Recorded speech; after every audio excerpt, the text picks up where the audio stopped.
हमारे राजा ने जो भी किया अच्छा नहीं किया। क्या किया राजा राम ने? अरे कुछ तो सोचा होता। सबसे बड़ा भय ये है कि अब धीरे धीरे समाज में दुराचार की प्रथा फैल जाएगी और राजा के गृहस्थ जीवन का प्रभाव तो सारे समाज पर पड़ेगा ही।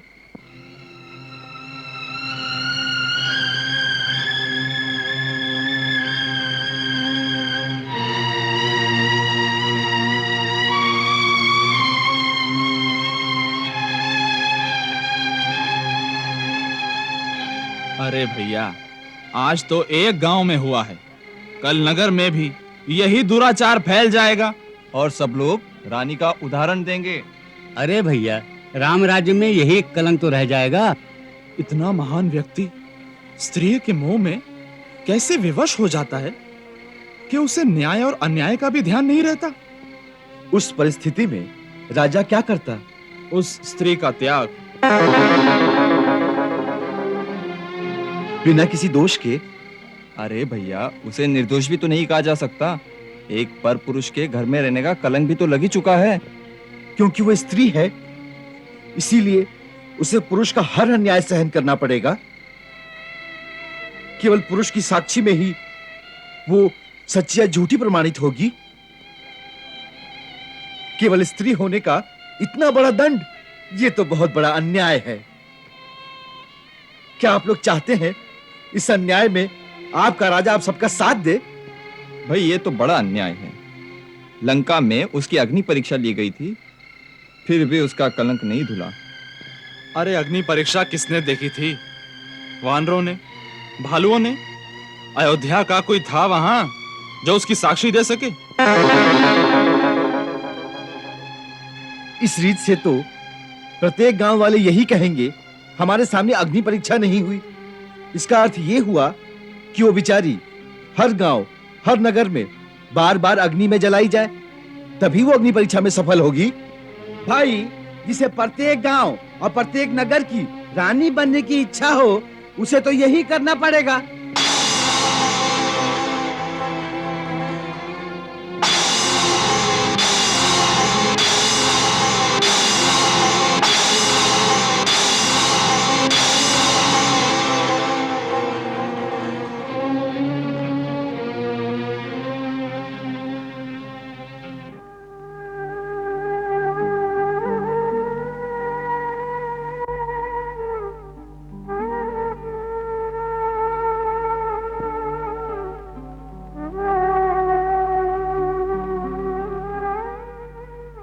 प्रभु,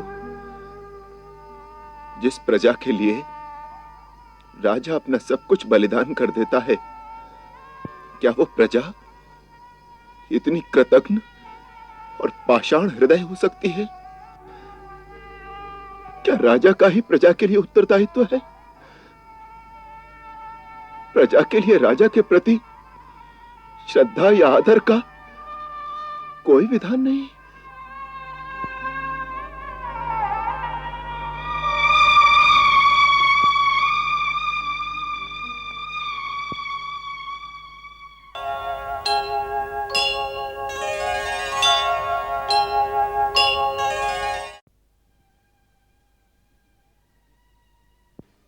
किसी ने पहचाना तो नहीं?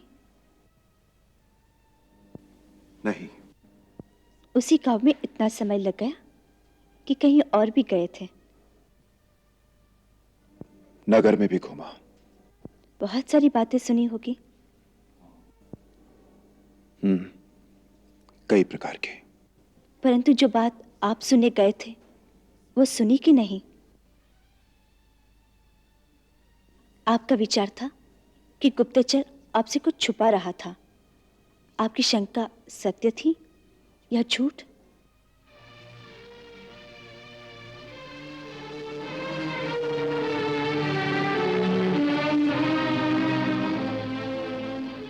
वो सत्य ही कहता था।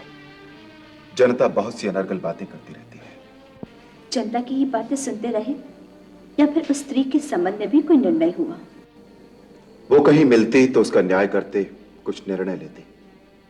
जब वो स्त्री ही कहीं नहीं, तो उसका निर्णय क्या होता?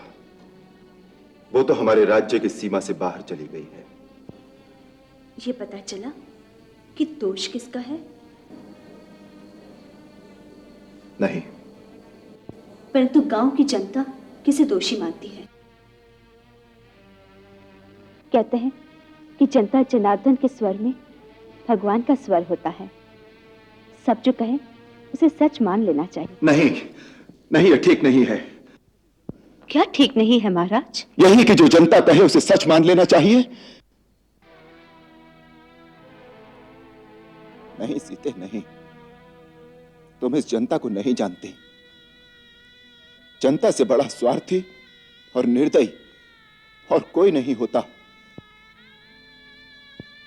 अपने स्वार्थ के लिए वो राजा से उसके रक्त की अंतिम बूंद भी मांग लेती है, परंतु यदि राजा के हित के लिए उसे कुछ त्यागना पड़े तो वो क्षण भर में राजा से मुंह फेर लेती है। लोगों की बातें यदि राजा को सुननी पड़े तो वो न्याय ही नहीं कर सकता। ऐसा राजा तो पागल हो जाएगा।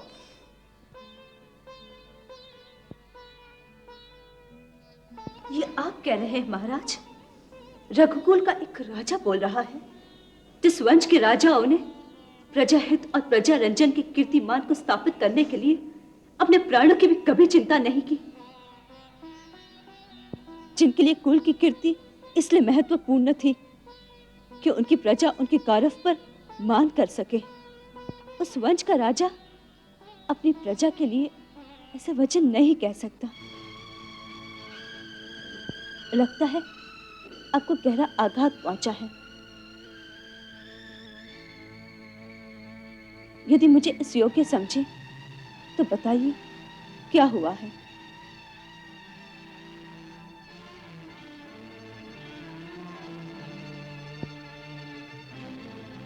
नहीं, ऐसी कोई विशेष बात नहीं है। हमने तो आज की जनता के प्रति सहज साधारण विचार प्रकट किए हैं। हो सकता है हमारे पूर्वजों के समय में जनता का प्रत्येक व्यक्ति अपने कर्तव्य और अपने उत्तरदायित्व दोनों को समझता होगा।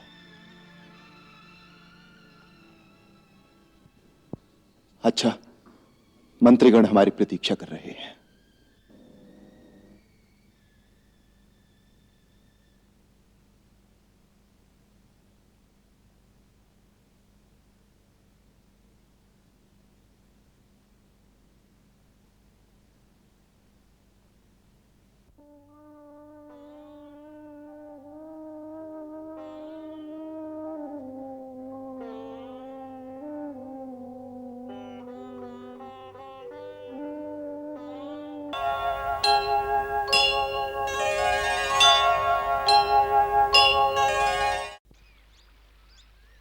गुरुदेव, महाराजा रामचंद्र जी दर्शनों के लिए पधारे हैं।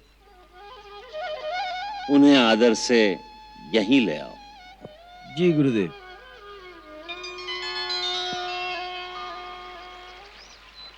गुरुदेव आपकी प्रतीक्षा कर रहे हैं महाराज। गुरुदेव की कुटिया में पधारने की कृपा कीजिए महाराज।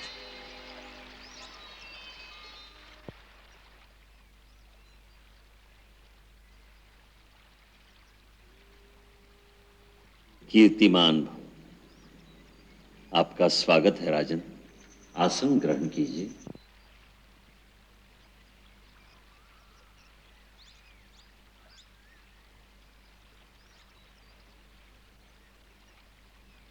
राजमहल में सब कुशल तो है ना? आपके आशीर्वाद से चहु और कुशल है, परंतु क्या? गुरुदेव, हमारा मन बहुत विचलित है। एक अशांति ने घेर लिया है हमारे मन को। गुरु चरणों की छाया में शांति मिलेगी, इसी अपेक्षा से हम आपकी शरण में आए हैं।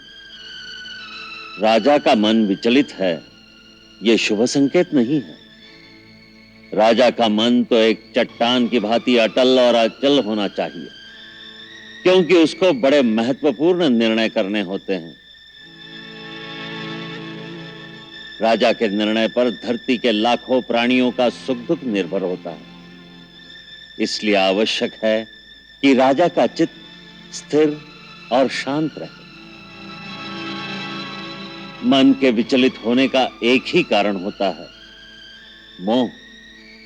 किसी वस्तु से, किसी प्राणी से, अपने सुख अथवा अपने जीवन से ही अधिक मोह हो जाने से चित्त में स्थिरता नहीं रहती। भय रहता है कि वो प्यारी वस्तु, वो प्राणी, वो सुख कहीं खो न जाए। कुछ खो जाने के भय से ही मन विचलित होता है। इसीलिए राजा को किसी से भी मोह नहीं रखना चाहिए।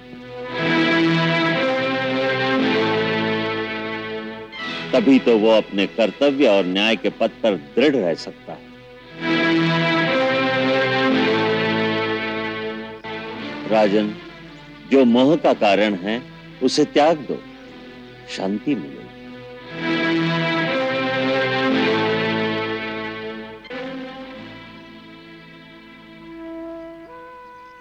आप नहीं जानते आप क्या त्यागने को कह रहे हैं। ये मैं नहीं जानता महाराज। आपने जितनी बात बताई उसके संदर्भ में धर्म क्या है वही मैंने बताया है। धर्म का निर्णय यह देखकर नहीं किया जा सकता कि किसको कितना और क्या त्यागना पड़ रहा है। इसलिए मैंने आपसे वो प्रश्न पूछा ही नहीं। धर्म तो समस्त अवस्थाओं, बड़े छोटे, सबके लिए एक ही होता है। यह आपने सत्य कहा गुरुदेव, परंतु आपने गुरुकुल में एक बार कहा था कि धर्म कोई जड़ वस्तु नहीं है जिसे पत्थर की भांति जहां रख दिया वहां रुक गया। धर्म तो एक जीवित प्राणी की भांति हर पल, हर घड़ी एक नई श्वास लेता है। उसके चरण समय के साथ आगे चलते हैं।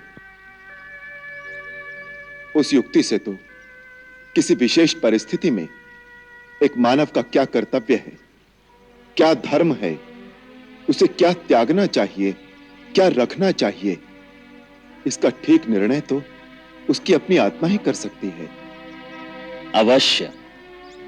किस परिस्थिति में किस मानव का क्या धर्म है, क्या कर्तव्य है, इसका ठीक निर्णय उस मानव की अपनी आत्मा ही कर सकती है, क्योंकि वही उसके आगे पीछे के सब कर्मों की साक्षी है। आत्मा ही सबसे बड़ा गुरु है। इसलिए जो अपनी अंतरात्मा कहे वही धर्म है।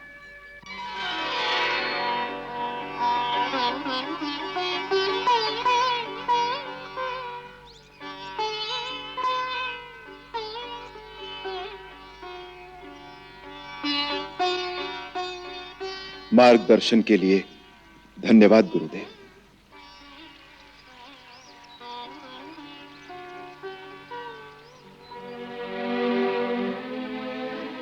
मुझे आशीर्वाद दीजिए कि मैं अपने कर्तव्य पथ पर दृढ़ रहूं, भले ही मुझे ये राजपाट क्यों न छोड़ना पड़े।